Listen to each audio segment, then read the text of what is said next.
ہمارے والد گرامی جو تھے نا، ان کو دنیاوی تعلیم کا شوق تھا، ٹھیک ہے نا؟ صحیح۔ اس کی بڑی وجہ یہ تھی کہ والد گرامی ہمارے نا بالکل پڑھے ہوئے نہیں تھے، جسے آپ کہہ رہے ہیں چٹے ان پڑھ تھے۔ وہ یعنی جوانی کے اندر کھیتی باڑی کرتے رہے، اپنے بھائیوں میں سب سے بڑے تھے، بڑی باروب شخصیت تھے۔ تو حتیٰ کہ یعنی کہ نا بیٹے تو بیٹے ہیں نا، ان کے بھائی تک کسی کو ان کے سامنے بولنے کی جرأت نہیں تھی، ٹھیک ہے؟ مزاج کے اندر سختی تھی لیکن برمحل تھی، بیجا سختی نہیں کیا کرتے تھے۔ شخصیت کا اللہ نے روب رکھا ہوا تھا، تو کوئی ان کے سامنے بولنے کی جرأت بھی نہیں کرتا تھا۔ تو ہمارا نا گھر جو تھا وہ جو ہمارے ہمسائے تھے نا وہ تھے قاضی عبد الرحمن، یہ ایک بہت بڑی شخصیت ہے۔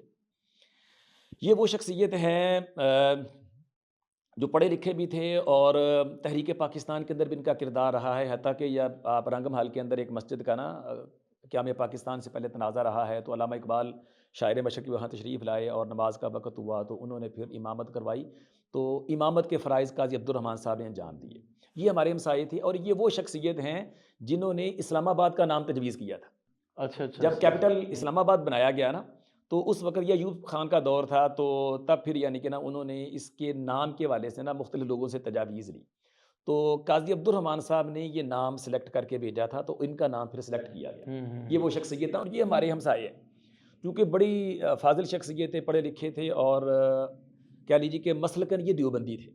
ہمارے نا گھر کے ساتھ ہی دوسری گلی میں مسجد ہے، تو یہ اس مسجد کے امام بھی تھے اور ایم سی آئی اسکول میں ہیڈ ماسٹر تھے۔ دارالسلام میں آپ نے دیکھا ہوگا محسن فنانی صاحب، تاریخ اور جغرافیے کے جی، جی، بالکل، یعنی کہ نا بالکل۔ صحافی بھی ہیں اور بڑے ایکسپرٹ اور ماہر ہیں، یہ بھی ان کے شاگرد ہیں۔ بچوں کے حوالے سے بھی وہ لکھتے رہے ہیں۔ نہیں، بچوں کے حوالے سے نہیں لکھا، انہوں نے یعنی کہ نا بڑوں پہ لکھا اور تاریخ پہ لکھا ہے، ٹھیک۔ ان کا جو موضوع ہے نا پسندیدہ، وہ جغرافیہ ہے، تاریخ اور جغرافیہ کے وہ ماہر ہیں، ٹھیک ہے نا۔ ویسے معروف صحافی بھی ہیں، ندائے ملت میں بڑا عرصہ لکھا ہے، نوائے وقت میں لکھا ہے، ٹھیک ہے۔ تو اب بہت عرصے سے دارالسلام کے ساتھ منسلک ہیں۔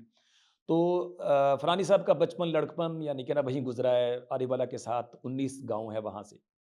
تو فرانی صاحب نے بھی میٹرک عارف والا ایم سی آئی اسکول سے کیا ہے اور اس وقت قاضی صاحب ایم سی آئی اسکول کے ہیڈ ماسٹر تھے۔ ہم نے جب دیکھا تب وہ ٹیچر تو نہیں تھے، ریٹائر ہو چکے تھے، لیکن وہ جو ہمارے گھر کے پاس کی مسجد ہے تو وہاں پہ وہ امام بھی تھے۔ تو چونکہ مسلکن دیوبندی تھے اس لیے وہاں پہ یعنی کہ نا وہ صلاۃ و سلام نہیں ہوتا تھا، ٹھیک ہے، وہ امامت کرواتے تھے اور پھر جس طرح آپ کو پتہ دیوبندیوں کے عقائد نظریات ہیں اس کے مطابق یعنی کہ نا وہ سلسلہ چلتا تھا۔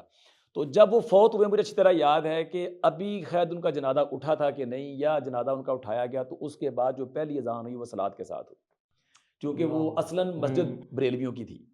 تو قاضی صاحب کی وجاہت اور شخصیت کی بنا پہ یعنی کہ نا وہ وہاں پہ امامت کرواتے تھے اور کسی کو ان کے سامنے بولنے کی جرأت نہیں تھی، ایک ان کا مقام و مرتبہ تھا، تو اس وجہ سے یعنی کہ نا وہ اپنے مسلک کے حساب سے ان کو لے کے چل رہے تھے، لیکن جیسے ہی ان کی وفات ہوئی تو وہ بریلوی مکتب فکر کا ہولڈ ہوا اور پھر اسی کے مطابق وہ آج تک یعنی کہ نا وہ بریلویوں کے پاس ہے اور صلاۃ و سلام کے ساتھ وہ سارے ان کے مطابق مسجد چل رہے ہیں۔